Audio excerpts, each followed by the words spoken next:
Hello, everyone. This is Ira Feuerstein with the Built Different podcast, where we get to speak to founders and C-level leaders from really amazing companies and hear some fantastic stories and to share what they've done over the years, the blood, sweat, and tears. I'm excited today to have Angela Clark here, who's the founder of Living Your Choice. Angela, welcome to the show. Thank you so much for having me. Thanks for joining, and let's just dive right in. Okay. Where I'd like to start, if possible, is just give me kind of an elevator pitch of what Living Your Choice does. Sure.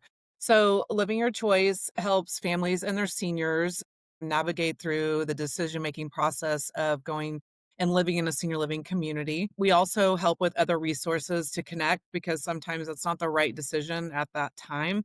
So, we're a full service concierge service. We're all from senior living. We try to educate and help people however we can. It is a free service and for families and their seniors. And there's just a lot of different product out there and a lot of complexity. And most people in today's world, 2025, get on the internet and Google.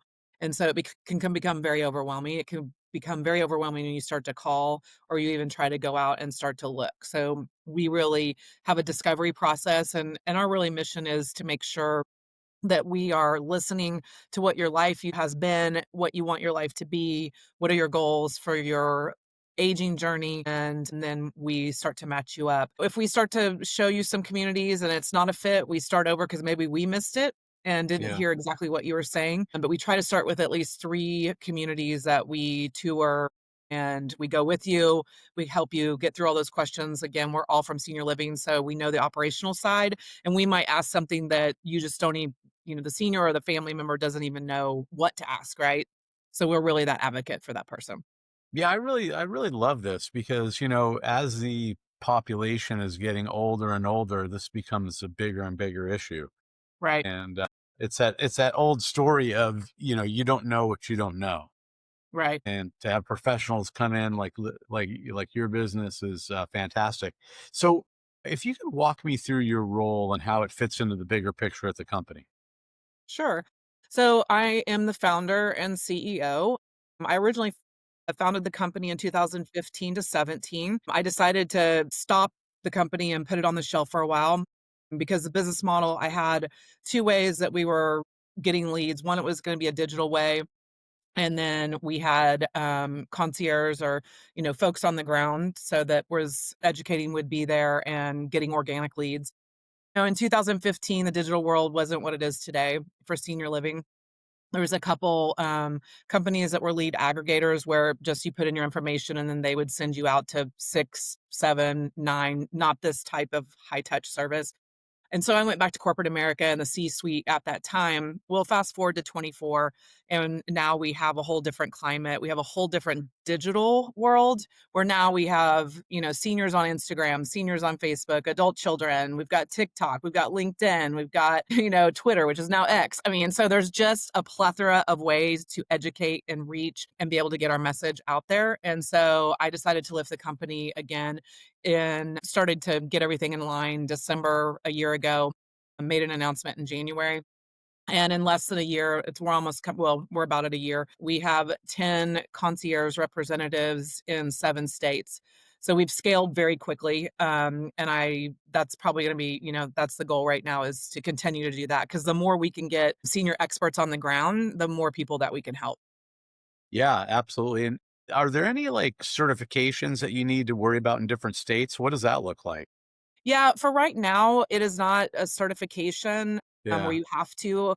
You can get some certifications. There's several out there. There's a dementia certification, some of those things. Now, my original degree, I was a bachelor RN. I'm not practicing as a nurse. I do keep my license in California just because I always joke for those nurses out there, it is very difficult. So it's hard to let that go. But we all have, combined with all of us, we have over 100 years of experience. All of us have been in the industry from 15, 20, me 25 plus. I mean, so with all of we've had our education through experience over our tenures. That's awesome. That's awesome. Yeah. So what does a typical day look like for you? Yeah. Day in the Well, life. Yeah, so, well, I can tell you today, and over the weekend, we've had a lot of calls. There's been kind of an uptick in the last 3 to 4 weeks. So, that's really important for me to and my folks out there too. So, we have a system where if it's in a location, I won't handle the call. I'll send it to whoever's, in that closer location because we are hands-on. So, the first thing is we wanna meet with the people after the phone call, whether it's home, they might be in the hospital or rehab. So that's important. I do keep in touch with a lot of my business connections, and whether it's home care, hospital representation, elder care attorneys, anything that we partner with. We're doing an event on Wednesday with a memorial funeral here in Tampa, just because that's a planning situation as well. Met her at a senior expo. We thought we could join forces so that we could educate. And so those are some things we do. We go to senior expos and so that we can educate on senior living and what's the options out there and be a resource. That's very cool. Very cool. So let's talk about kind of current state of the business. Like what's working well right now for you guys?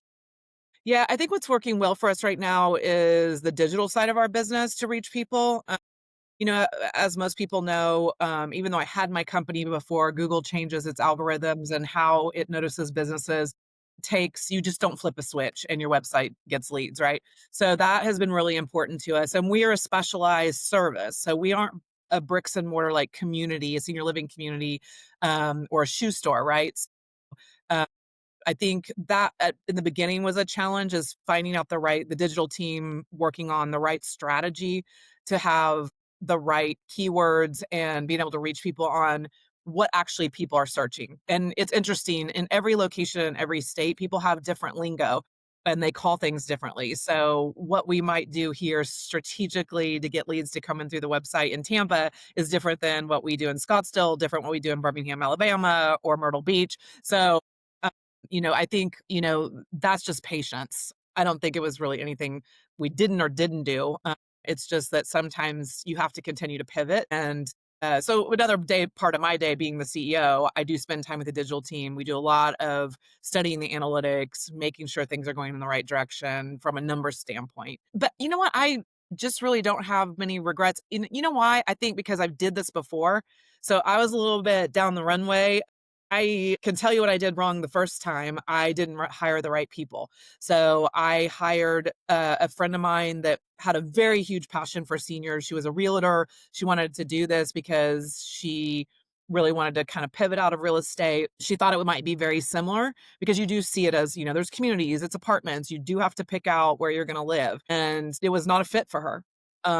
So that kind of was a stop and start, which I think everybody can relate to. I've always said in companies, it gets down to your people. If you do not have the right team in place, it is going to put you behind. And the other thing is when you have turnover, it's very difficult to to grow if you're hiring and continually training or getting people on board, right? So that is something I wanted to make sure that I didn't do this time. And I think, the best way to learn is when you fail or do something you're like, "Oh, I'm never doing that again." So that is why my team is folks that have really walked in the shoes.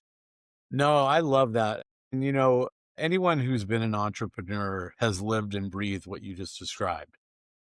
Having the right person at the right seat on the bus and mistakes happen, but it's how you come Yep. back from those things, right? Right. Yep, absolutely.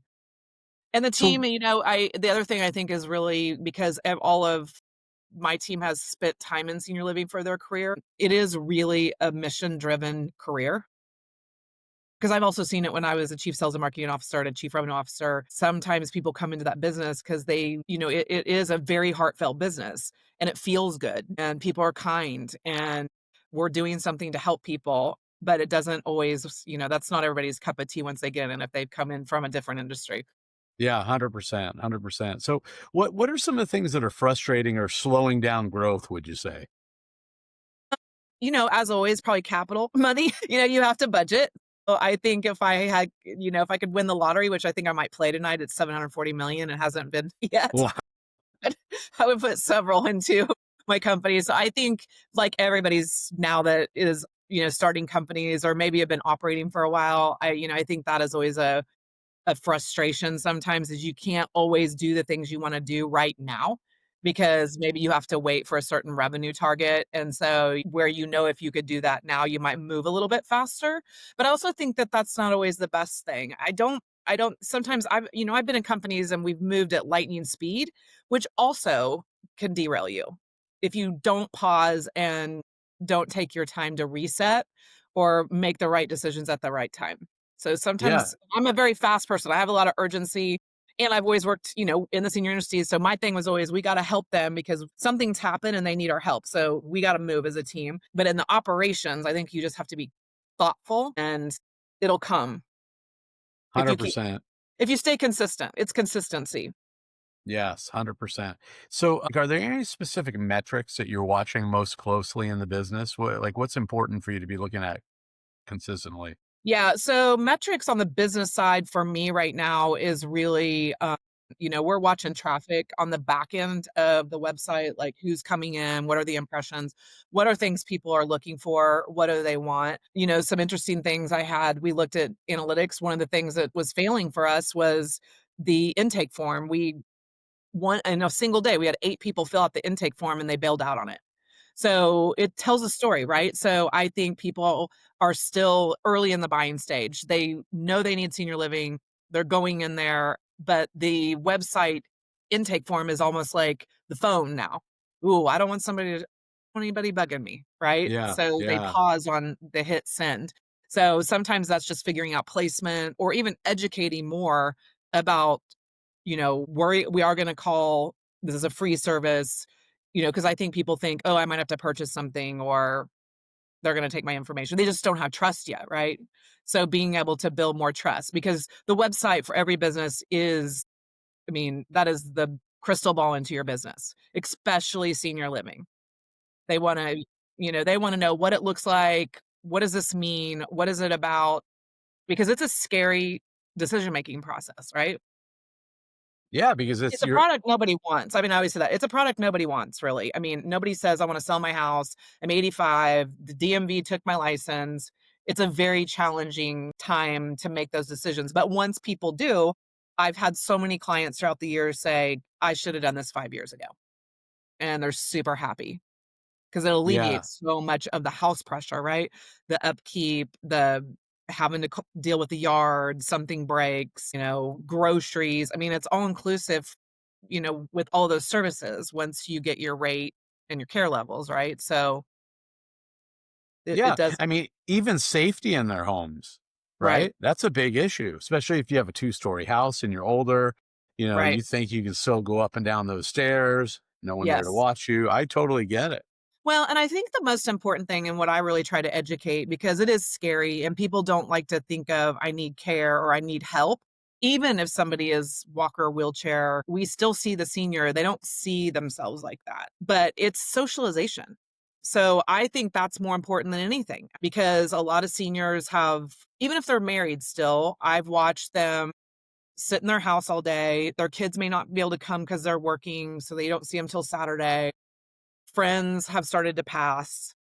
Maybe they go to a church thing or maybe one activity, but it's not that constant socialization. And there's so much research out there about, you know, the stimulation of your brain with the human interaction and really having contemporaries. That's different than talking to your daughter if you're 85 and she's 65 or 60 than like your 85-year-old contemporary where you can talk about, hey, remember when in high school, remember the songs, remember what was going on, remember the news that happened, all of those things that, you know, when we're with our friends, it's different than when we're with our kids. Yeah, it's interesting. My mom was in assisted living for some time before she passed, and she really benefited from that social side of things. Yeah. Like it was the biggest win that I didn't anticipate. Yeah. Too bad it doesn't turn back time. I wish there was something that we Right. could save 15 years. But I'll tell you, for people's spirit side and just their appetite, because you have restaurant style dining, you're eating, you're going to activities, you might go play cards, you go watch a movie. That is for the soul, is what I believe is priceless. Yes. So if we fast forward, let's say 12 months from now, where do you want the business to be? Yeah, it's interesting. I've been doing kind of strategic planning for 2026, and we did grow very fast this year. honestly, if I could triple the amount of people on the ground, um, that would probably be my goal. I mean, I wanna see this company, we can go really anywhere, and our plan is to have people in every state that has, seniors, which is basically everywhere. So that's, the long-term dream. And, I've been in the industry for a long time, so I have a lot of network there, but the name is starting to grab on. I'm starting to get notes from colleagues like, "Wow, I'm seeing you everywhere," right? Because 'Cause we're on LinkedIn, Facebook, Instagram. We have a big social media platform, and so that awareness takes a little bit, and so I think this year has been, I always think if you're gonna start a business, you gotta give yourself a break that the first year is that, right? Really building the business. You're probably, I mean, if you can get in the black, great, but you're probably gonna be on your expense line is gonna be greater than your revenue line. And then the second year is really building the business, right? And the third year is then you're starting to really have the profits from that, and then you can grow the business again, right, when you have that revenue. So we're on track to do that, but that's what I really want, is to build a team. Because part of my company, I really wanted to build an organization that we had a mission for seniors, and that we all had the same vision with that, but that we also enjoyed working together and doing, and that the culture was really positive and happy. So I just think life's too short. If you're in your job and you're miserable, then do something different. Yeah, I remember once I was at this business and they had a picture up on the wall and it said, "If you love what you do, you'll never work another day in Right. your life." Right. And we've all been in those jobs where we've worked with folks that it's not so fun. It's hard to get up and go. Yeah, I yeah. wanted people to be inspired to get up and go. So let me ask you this: if there were one thing that you felt like is really holding you back or slowing you down, what would it be? Ooh, I don't know. Some of it's just, I think, time, probably managing time well, but also the financial piece. I mean, I think when you're a startup, um, because I don't have like, I'm not backed by folks, so I think, that's probably the biggest thing that, I think about as a CEO is dollars to make the company continue. Yeah. Yeah, and that's important. I mean, it really is. I mean, I've had a couple businesses over the years and we've always bootstrapped them Yep, and never had backers. And it makes you really think very hard about your business and making the right decisions. And, there still is that risk element. You still have to take the risks when they're calculated, right? right. And Yep, they can actually move the needle. And that's what's hard, I think, to balance. yep. And when I mean, and my thing is, it's bootstrap, but I believe in it. And so I think when you really believe in something and you are positive about it and you stay focused, even in the down moments, you have to keep moving forward. Because if you lose consistency, I think that's the worst thing you can ever do. And I think changing strategic plans too often is the worst thing you can do. I mean, I've seen from my corporate experience, sometimes people panic, right? I think panic is very dangerous. And, there's some books written on that. When leaders start to panic, they get ambiguous. And when you have your brain in an ambiguous state, it's kind of a fear and you cannot make decisions.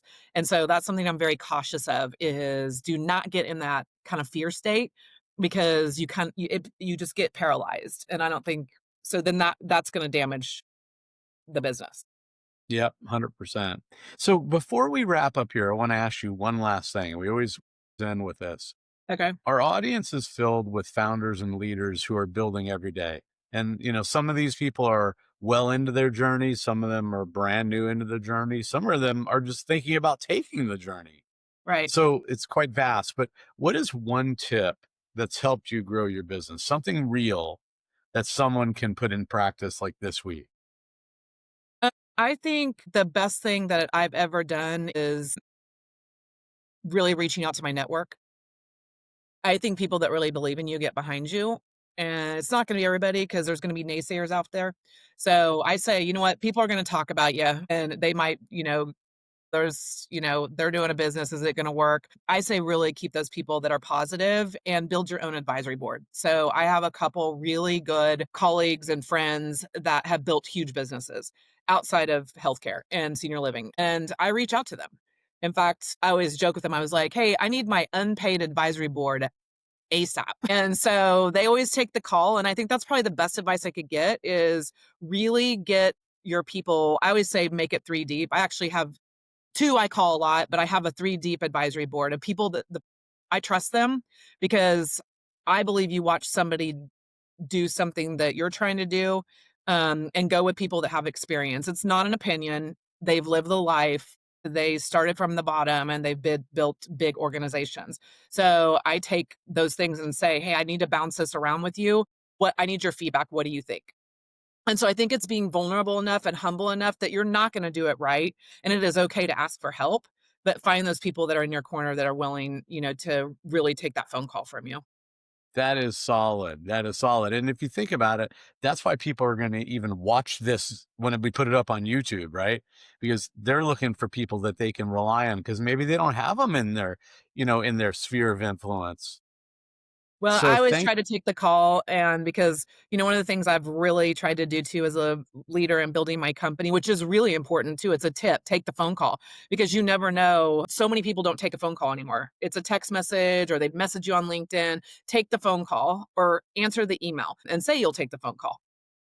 So yes. I think that it's because you never know how that's also going to help you with your business. It's crazy. Like, you never know what that person, they may not have what you need or they can't help you, but they're like, "Hey, you know what? I do know this person. Let me connect you."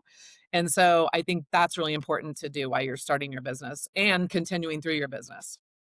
Yeah, that's great. Well, thank you for sharing that. Appreciate it. Yeah, that'll be helpful for sure. So, all right, everyone, if you enjoyed this conversation with Angela, make sure you like the video, you subscribe, and her link is going to be low on LinkedIn. So make sure you go connect with her on LinkedIn. And we have more conversations with amazing leaders coming your way. Angela, thank you for joining me today. Thank You you so much. were awesome. Thank you.